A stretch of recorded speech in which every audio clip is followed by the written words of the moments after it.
শুরুতেই জানিয়ে দেব সংবাদ শিরোনাম। 40 মিনিট অ্যাম্বুলেন্স আটকে নবজাতকের মৃত্যু। শরীয়তপুরে অ্যাম্বুলেন্স সিন্ডিকেটের ন্যাক্কারজনক ঘটনা। বৈধ না হলে নির্বাচনের কোনো মানে নেই, প্রধান উপদেষ্টা ডক্টর ইউনূসের সিএনএ সাক্ষাৎকারে স্পষ্ট বার্তা। সিরাজগঞ্জে চাঞ্চল্য, এইচএসসি শিক্ষার্থীর মামলা 3 পুলিশ সদস্যের বিরুদ্ধে। বিএনপি চাঁদাবাজের দল, নেত্রকোনায় গণসমাবেশে ফয়জুল করিমের তীব্র সমালোচনা। ময়মনসিংহে একদিনে নারী শিশুসহ 5 জনের মরদেহ উদ্ধার। এতক্ষণ শুনছিলেন সংবাদ শিরোনাম, এবার বিস্তারিত। 40 মিনিট অ্যাম্বুলেন্স আটকে নবজাতকের মৃত্যু। শরীয়তপুরে অ্যাম্বুলেন্স সিন্ডিকেটের ন্যাক্কারজনক ঘটনা। শরীয়তপুরে ঘটেছে হৃদয় বিদারক এক ঘটনা। স্থানীয় অ্যাম্বুলেন্স সিন্ডিকেটের বাধার কারণে হাসপাতালে পৌঁছানোর আগে প্রাণ হারিয়েছে এক নবজাতক শিশু। পুলিশ ও স্বজনদের বরাতে জানা যায়, ডামুডা উপজেলার কনেশ্বর এলাকার রুমা বেগম সদরের নিউ মেট্রো ক্লিনিকে একটি ছেলে সন্তানের জন্ম দেন। জন্মের পর থেকে শিশুটি শ্বাসকষ্টে ভুগছিল। চিকিৎসকের পরামর্শে তাকে ঢাকায় নেওয়ার সিদ্ধান্ত হয়। ঢাকার একটি ফিরতি অ্যাম্বুলেন্স ভাড়া করার পর রওনা দিলে স্থানীয় অ্যাম্বুলেন্স চালকরা গাড়িটির গতিরোধ করে। প্রায় 40 মিনিট জিম্মি করে রাখে বলে অভিযোগ পরিবারের। এই সময় শিশুটি অ্যাম্বুলেন্সের ভেতরেই মারা যায়। পুলিশ জানিয়েছে, অভিযোগ পেলে আইনগত ব্যবস্থা নেওয়া হবে, তবে এখনও কোনো লিখিত অভিযোগ জমা হয়নি। বৈধ না হলে নির্বাচনের কোনো মানে নেই, প্রধান উপদেষ্টা ডক্টর ইউনূসের সিএনএ সাক্ষাৎকারে স্পষ্ট বার্তা। বাংলাদেশের প্রধান উপদেষ্টা ডক্টর মোহাম্মদ ইউনূস সিঙ্গাপুর ভিত্তিক সংবাদ মাধ্যম সিএনএ-কে দেওয়া এক বিশেষ সাক্ষাৎকারে বলেছেন, বৈধতা ছাড়া কোনো নির্বাচনেরই অর্থ নেই।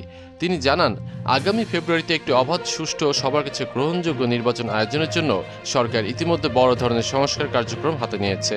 ডক্টর ইউনূস বলেন, দীর্ঘদিনের রাজনৈতিক কারচুপি ও অপব্যবহার থেকে সিস্টেমকে মুক্ত করাই এখন প্রধান লক্ষ্য। সাক্ষাৎকারে তিনি ক্ষমতাচ্যুত প্রধানমন্ত্রী শেখ হাসিনার ভারত অবস্থান নিয়েও মন্তব্য করেন। তার দাবি, হাসিনাকে ফেরত চাওয়ার পরও ভারত সাড়া দেয়নি, যা দুই দেশের সম্পর্কে কিছুটা উত্তেজনা সৃষ্টি করেছে। ভারতের প্রধানমন্ত্রী নরেন্দ্র মোদীর সঙ্গে আলোচনায় ইউনূস জানিয়েছেন, হাসিনা চাইলে ভারতে থাকতে পারেন, তবে বাংলাদেশের অভ্যন্তরে তার বিচার প্রক্রিয়া চলবে। আঞ্চলিক কূটনীতি প্রসঙ্গে তিনি বলেন, বাংলাদেশ অর্থনৈতিকভাবে পরিচালিত সিদ্ধান্তে বিশ্বাসী এবং বিনিয়োগে আগ্রহী, সব দেশের জন্য সমান সুযোগ উন্মুক্ত।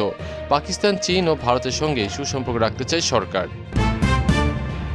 সিরাজগঞ্জে চাঞ্চল্য, এইচএসসি শিক্ষার্থীর মামলা 3 পুলিশ সদস্যের বিরুদ্ধে।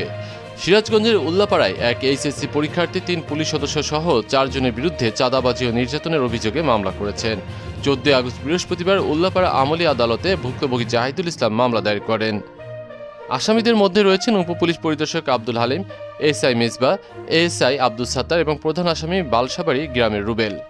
অভিযোগে বলা হয়, 10 আগস্ট গভীর রাতে শিক্ষার্থী জাহিদুলকে বাড়ির পাশে ডেকে নিয়ে এলোপাথারি মারধর করা হয় এবং 1,20,000 টাকা চাঁদা দাবি করা হয়।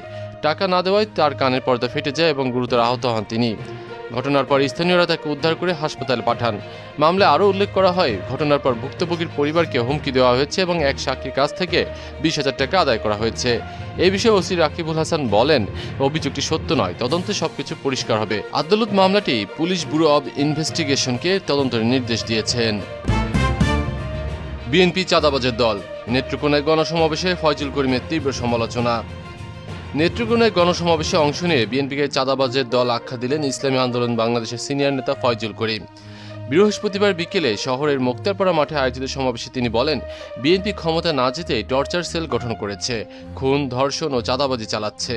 তিনি অভিযোগ করেন, বিএনপির নেতারা চাঁদা না পেলে সাধারণ মানুষকে হত্যা করছে এবং ভয়ঙ্কর অপরাধে জড়িয়ে পড়ছে। একই সাথে তিনি জানান, বিএনপির বিরুদ্ধে আরও বেশি মামলা হওয়া উচিত ছিল। সমাবেশে আগামী নির্বাচনে নেত্রকোনার 5টি আসনের জন্য ইসলামী আন্দোলনের প্রার্থী ঘোষণা করা হয়। ময়মনসিংহে একদিনে নারী শিশুসহ 5 জনের মরদেহ উদ্ধার।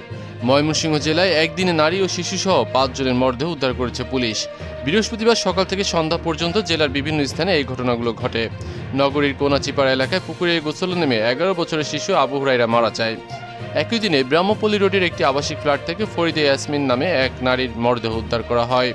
30 সালে রেল লাইনের পাশে ক্ষতবিক্ষত অবস্থায় উদ্ধার করা হয় পোশাক শ্রমিক রতনচন্দ্র দাসের মরদেহ। ভালুকায় তালগাছের ডাল কাটতে গিয়ে নিহত হন শ্রমিক ফিরোজ মিয়া।